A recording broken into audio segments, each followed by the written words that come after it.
Let's defeat her in November. Our friend Jay Leeson with West Texas Drive on AM 580 is here. I thought that was a rare, mature politician moment from Donald Trump in there, steering the audience away from all that. Did he say anything, though, for West Texas to sort of hand their hat on? Sure he did. And I think that he said things that have gravitated towards West Texas toward him more and more over the last 9 months. Mm-hmm. And I thought the speech, especially his son's speech, Donald Trump Jr.'s speech, and then Donald Trump's speech, made a lot of, look, the country had, you've heard people spin it today as dark. It was a dark message. Right.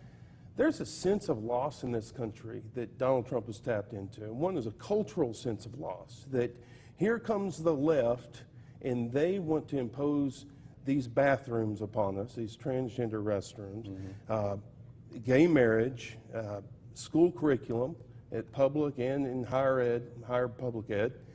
And there's a sense of we're losing what we have. Now, I mean, I saw a stat the other day, a white woman that does not have a high school degree, just in the last 20 years has lost 5 years of life expectancy. There's a sense of we're losing what we have, literally and figuratively. They made an effort, though, at the convention to reach out to the gay community. Ivanka was talking about equal pay, child care issues. Those are Clinton speeches. Now, so are Republicans kind of moving toward the center and away from the far-right rhetoric that we've seen? Well, the other sense of loss speaks to that, and it's economic loss. The line of the night for me was Americanism, not globalism, will be our credo.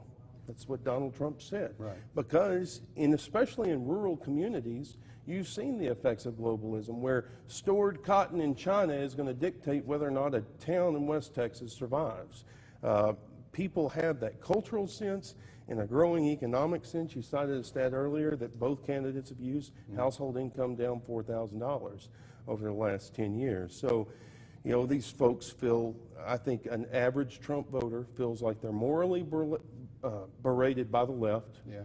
And then they're economically berated by conservative policies. And so then there's a movement towards the center, something that everybody can come around the table to. 15 seconds because we got to go. Wow. Did Ted Cruz already lose his big gamble on this deal? Yes. Growingly incompatible and growingly irrelevant.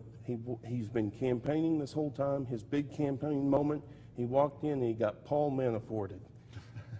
And it'll stick for a long time. I think it probably will. Jay Leeson, smart guy, AM 580 every afternoon. Got to listen. Stick around. We're coming right back.